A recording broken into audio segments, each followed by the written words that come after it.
Welcome to Dreamed It, Then Real Lifed It, the podcast where we dive deep into the journey from vision to reality.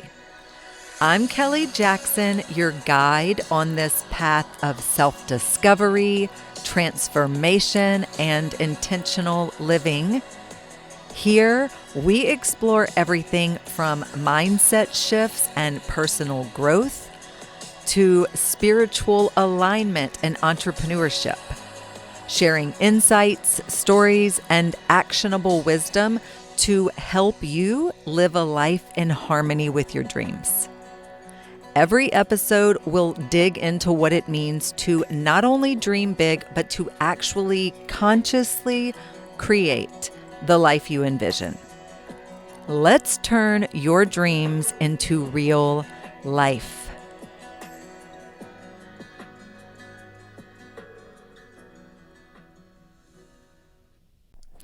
Hello, welcome to the show. Guys, if you've been listening consistently, if you tune in weekly, then A, that's a good thing. Thank you for being here.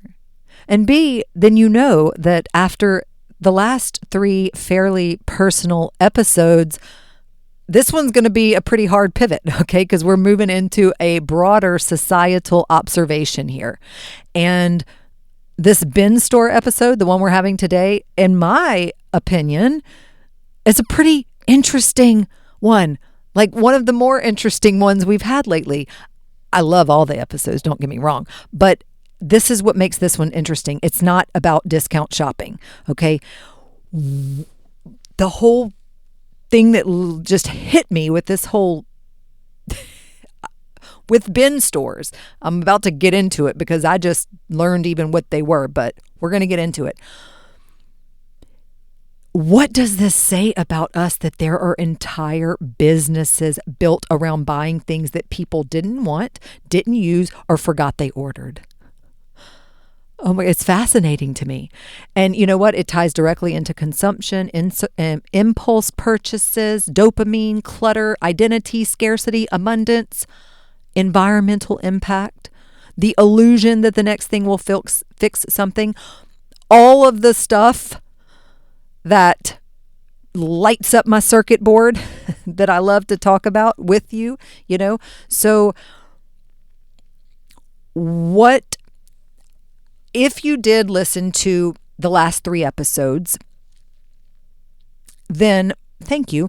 And what I think is happening beneath all 4, the last 3 and then this one, is this. And I'm going to go ahead and state the last 3 episodes in case you have not yet listened to them. So 3 weeks ago, the Festival of What You Want. I had that episode. That was about creating intentionally. And then the next week, I had the one about independence and teens and independence and the weird in between, okay? That one was about choosing intentionally. And then we had the conversation with Chloe, and that was about becoming intentionally. And now we're talking about bin stores, B-I-N, not B-E-N, not the man bin, a bin store. And this is about consuming intentionally. And they actually all connect through one theme. Any guesses? Conscious choice. And I'm honestly excited to talk about this bin store episode because it is a little unexpected. I believe everybody talks about decluttering, minimalism, organization, myself included. I talk about those things. I have episodes on those things. I've got some really good decluttering episodes, so go dig those out. But very few people start with, I walked into a bin store and realized this entire business model exists because humans buy too much stuff. And, you know, that's exactly what my mind said when I walked into one of these stores, not knowing what it was. So I tend to do that. I tend to observe something ordinary and use it as a doorway into something much deeper, a much deeper conversation. And one of the reasons I wanted to have this talk about bin stores was when I had first walked in, again, not knowing what a bin store was. We're going to talk about this in a minute. But I had this moment after when I realized what it was and everything that was going on of saying, I thought it was a thrift store, is how I originally ended up in a bin store. I was looking for a thrift store. I did a Google search. It took me to this address. I was like, I've never heard of this place before. And when I showed up and went inside, I went in and I walked in and I literally stood at the front door area. Like I maybe walked 10 steps in and I stood there dead in my tracks. Like I was looking around and the words, "What the fuck is this place?" literally came out of my mouth out loud because I was like, what is this? There were bins, hence the name. They're basically boxes that are like, if you don't know what a bin store is, you can experience it the way I did for the first time. I didn't know. So you walk in and there are raised bins, like wooden troughs, basically long troughs that are like waist high that they just dump stuff in. And so they, at the front of each of these long aisles of just bins, they have boxes of like rubber gloves, like the little surgical gloves. So people are like stopping and like putting gloves on, then like going down these rows, and it looks like animals around a feeding trough. It's just all these people. It was this huge space, and they were just like wearing gloves, digging around. I was like, what? I couldn't understand the pricing system. I was like, what is going on? It was chaos. And this particular place I'd gone, it was like there was some furniture over there. There was like appliances. There was just like, I just kind of walked around without, like, I had my arms crossed. I think I wasn't even like touching anything. I was just so confused and I felt a little overwhelmed. And I was really confused as to what was actually happening. I was trying to observe and I couldn't make sense through observation of what was happening. So eventually I had to make my way to the front to go ask the girl who was working there, like, what is this place? Because I am used to thrift stores and I know what a thrift store, how it operates, what it looks like. This was none of that. This was like a feeding frenzy. And it was signs everywhere saying, do not open boxes. So there's just like big cardboard shipping boxes, like Amazon boxes that they're telling you not to open. And they're just brown. And you're like, you can't see what is inside of them, but it's like grab bags, I guess. I don't know. It was weird. I'm not down in it. I'm just saying it's weird. We're going to get into the nuances of it. But while I was there, after I don't know, just acclimated to the environment, for lack of a better word, I started looking and I did get some things, but I still didn't, the woman didn't describe it as a bin store. When I went and asked the woman, she just described the way it works, that like every day the price changes. So this day, everything in the bins is one price. Tomorrow, everything in the bins will be a lesser price. The following day, everything in the bins will be a lesser price. And so each day, the price gets cheaper, but everything is the same price. And then they close for a day, they restock the bins, and then it opens on the highest price day. I just had no idea, again, this business model existed. I learned about it after. But so I got home and I started doing some research because I'm like, not at the time. I discovered another one too. Somebody told me about. Again, they didn't call it this, and it wasn't. And it was totally. It was a much smaller, a very small place. Didn't have all the furniture and appliances and stuff, but it was the same format, and it had those wooden bins with everything dumped in. And I was like, I've been to a place like this before, same but different. And when I talked to the gal there, she's the one who told me what it was. She named it as a bin store. And she said, yeah, they have them in town. And then she explained the business model, that some places do them differently. And I was like, became a little fascinated at this point, because then I'm like, well, wait, so this is overconsumption. So then I had to question. I was like, because thrifting is secondhand, so I believe in the good of that. But then I was like, I don't know where I stand on this initially, because I'm like, this is like overconsumption. So I'm not, is this like buying new in a way? Well, that's what this episode is about, because again, it's a deeper conversation. And I think that my thinking is more nuanced than the typical thrifting equals good and buying equals bad conversation, because the honest answer is sometimes yes, sometimes no. It depends on what role you're playing in the system. If you were going to the bin store every week buying random junk because it's cheap and you were bringing home bags full of stuff that you don't need, then yes, that is probably still feeding overconsumption. Okay, the item may be discounted, but it is still consumption. That is not really what I was doing or what I do when I discovered this place. So what I have bought there before, when I had gone to this place and discovered it, was workshop supplies, display pieces, props, containers, materials, things I would otherwise have to buy new somewhere else, but that I needed for events or workshops or things I was doing, right? Okay, that's a different equation because that inventory already exists. So the question is, should this item have been manufactured or not? That ship has sailed. That item is already sitting in a liquidation pallet, okay? The question now is, does it end up being used or discarded? So the sustainability argument for bin stores is that they're part of the salvage economy.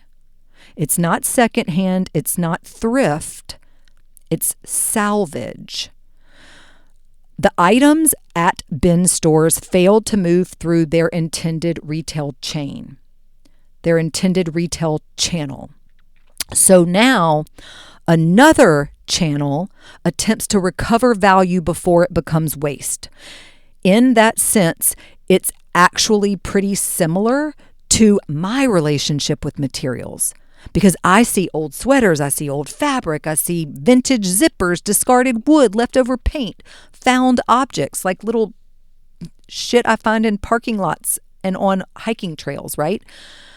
I'm constantly rescuing things from the waste stream. A bin store is doing that same thing, often one step earlier, okay? Now, here's the uncomfortable truth. The existence of bin stores is evidence of absurd overproduction. Those bins exist because somebody manufactured way too much stuff, okay? Way too much stuff.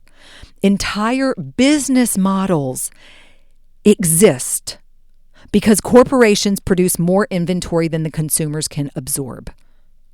Guys, that's what bin stores is. It's a business model that exists because corporations produce more inventory than consumers can absorb. So when you are standing in a bin store looking at 5,000 phone cases and 800 random party favors and 400 silicone spatulas, you're looking directly at overconsumption. You are looking at the physical evidence of it. It turned my stomach. It literally made me feel physically nauseous standing in that bin store. Just like looking, like as I was walking past the bins. And I'm not saying I was not I want to be very clear on this, guys. I was not judging people that were there. I wasn't judging that the place existed. There's no judgment here. This is me feeling sick looking at these bags and bags and bags and boxes of oftentimes very cheaply manufactured things, which leads me to believe it was not done with ethical or working environments or fair trade or ethical wages or anything like that. But aside from that, it's the overconsumption. Let's just focus on the topic of the podcast episode, the overconsumption aspect of it, okay? So I think that what's interesting is that's part of why I'm fascinated by them. I don't see treasure because some people go there. Like, remember I said people that are just like, oh, it's cheap, I'm just going to stock up. That's overconsumption. But I don't go there and just see treasure like, oh, this is a treasure bin.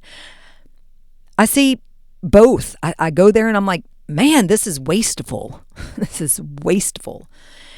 And I'm like, this could be useful, at the exact same time. It's an artistic perspective. Maybe some people may only see one side of it. Oh, this is all great. This is treasures. It's so cheap and there's so much. And then some people go in there and only say, this is so much waste. This is junk. It's trash. Again, both can be true at the same time, That's where I land. So one of the questions I realized I was asking myself is, can I shop at a bin store and still honestly call myself sustainability minded?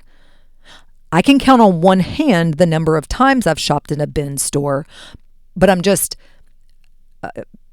still telling you that this is something that came up because this is new in my orbit. I only recently even discovered, when I say recently, I mean within the last 6 months. And what's interesting about that is, so when I had gone, I had mentioned it to my 14-year-old. If you listened to the episode 2 weeks ago, which was so good, it was peer pressure episode. That was my 14-year-old daughter. It was her episode. So that I was telling her, I mentioned something about the bin store, and she was like, "Oh my God, I've seen those." Okay. I was telling her about something, and then I said, "Yeah, they call it a."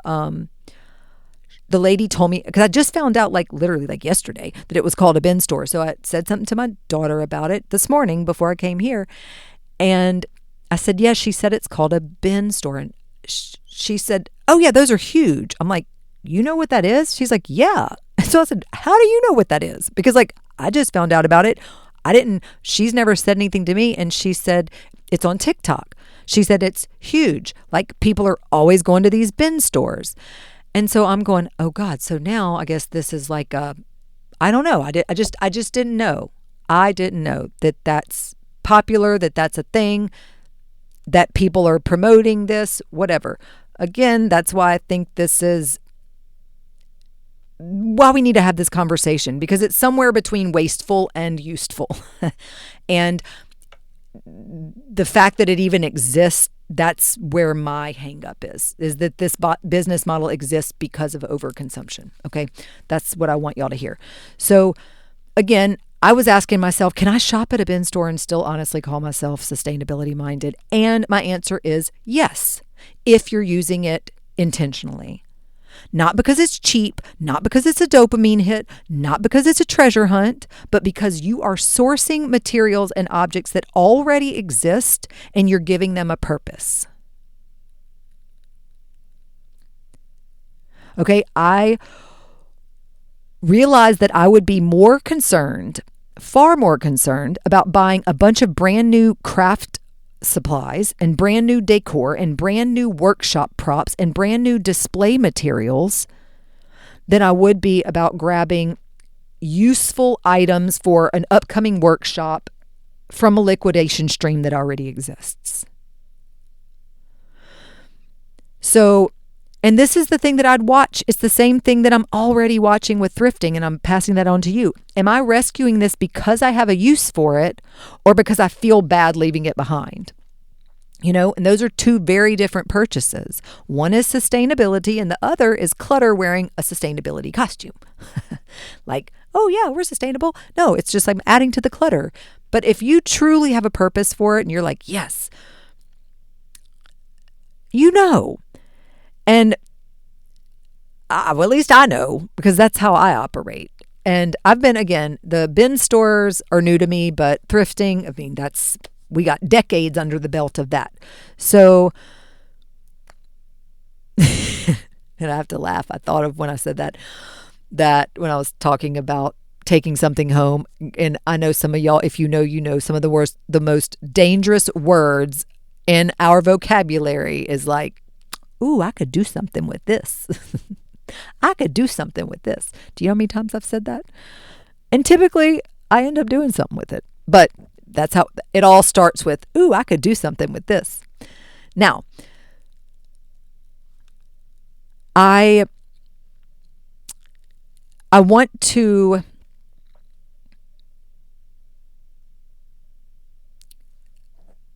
I guess I just really wanted to share this perspective. I wanted to share this experience. So let me tell you exactly how they work so that you understand and you can make a conscious choice as well. What I learned from my research is this. Bin Store buys massive truckloads of overstock and customer returns and liquidation pallets and shelf pulls and unsold inventory from places like Amazon, Target, Walmart, Costco, Home Depot, AliExpress, etc., all the big box realtors, okay? And then they buy it by the pallet or the truckload for like pennies on the dollar. And then they dump it into giant bins. And the clever part is their descending price model. So let's say, okay, for instance, this lady who explained it to me, they restock on Wednesday. So on Thursday is the $10 day. So everything is $10. And then on Friday, it's maybe $8. On Saturday, it's $6. On Sunday, it's $4. And it keeps going down, $2, $1. And then the last day, it's 50 cents, that sort of thing.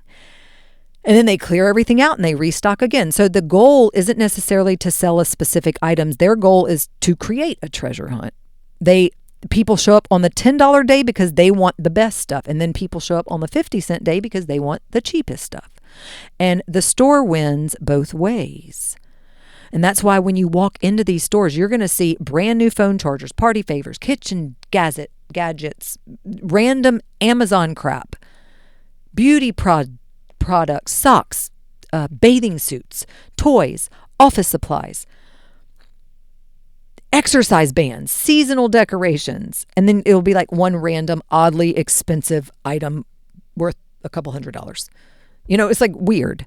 And it's all mixed together with complete nonsense. And because it literally all came off of liquidation pallets, okay? And I'm probably their ideal customer in the sense that like I'm not in there buying junk. Not that I'm in there buying junk, but I have a scavenger brain. I don't walk in looking for a specific item. I'm like, okay, what weird thing can I turn into something? Like that's kind of when I'm creating. It's like I know I have a project and it's like, let me see if this place has some by chance random thing that would work for this project. And most people see chaos. I'm like, I see in workshop supplies, display pieces, props, packaging materials, art supplies, containers, because I'm looking through the lens of that. And I believe the reason I have stumbled upon, I think 3 of them in the last 6 months since I discovered it was because, and not that I'm out seeking them, I've just stumbled upon, is because they've exploded in popularity over the last couple years. And that's when I was mentioning that my daughter had even heard of them. And I believe because the margins can be surprisingly good because the inventory is purchased so cheaply, a pallet to them might cost, a few $100s, but have a couple $1,000s worth of retail merchandise. And some of it is trash. Some of it is damaged, and you see that in the bins. And then some of it is gold.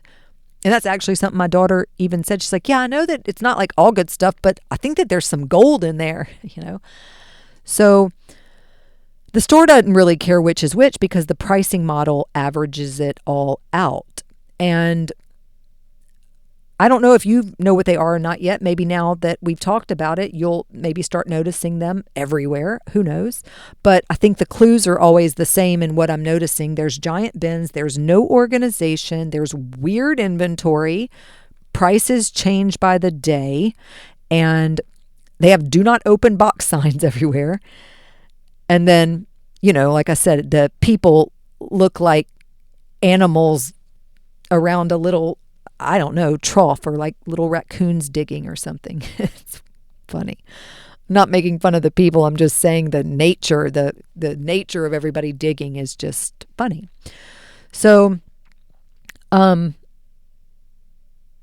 think it makes perfect sense that I have found some workshop supplies there in the times that I have gone, and odd little treasures for, the pop-up or whatnot, because I think that's one of the best uses for the bin store, is because I'm looking for inspiration in raw material, not a specific product.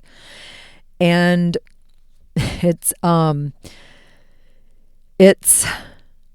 yeah.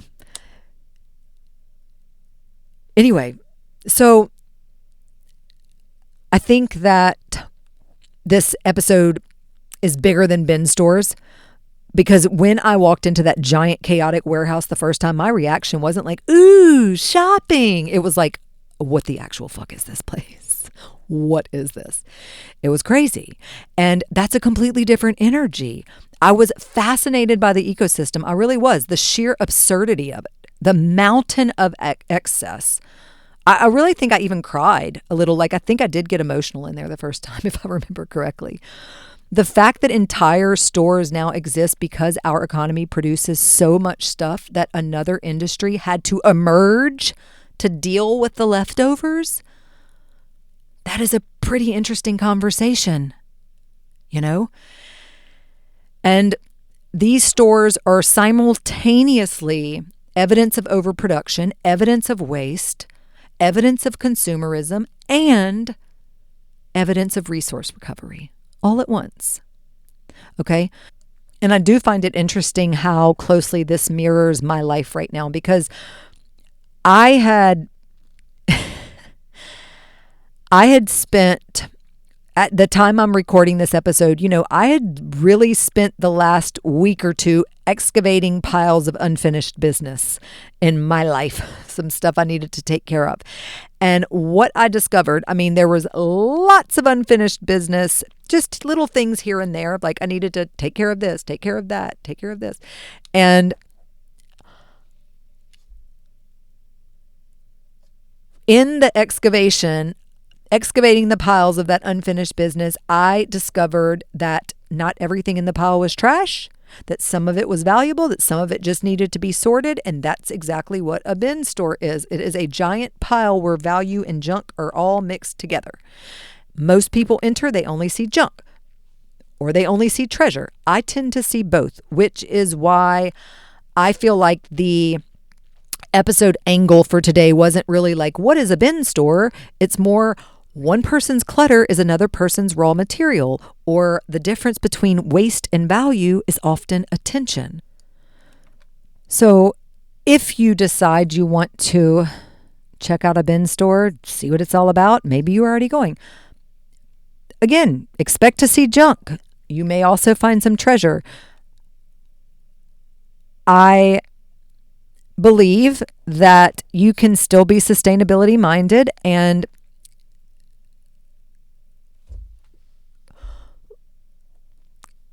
consume in a mindful way and utilize bin stores if it feels right for you. Again, kind of the same as any kind of discount or sale stores. Don't go in and buy stuff just because it's cheaper and then becomes overconsumption. Okay. But if you truly have a need, I don't know, this was just an eye opener for me. I think I was just wanting to partly share my own shock in discovering that this whole business model exists, and then my thoughts on it, and then give them a little credit for the fact that it, recognizing that it is in the salvage chain and that there is some resource recovery there, even though what it represents is massive, massive, massive overconsumption and overproduction. It's one more spot before it ends up in the waste, though.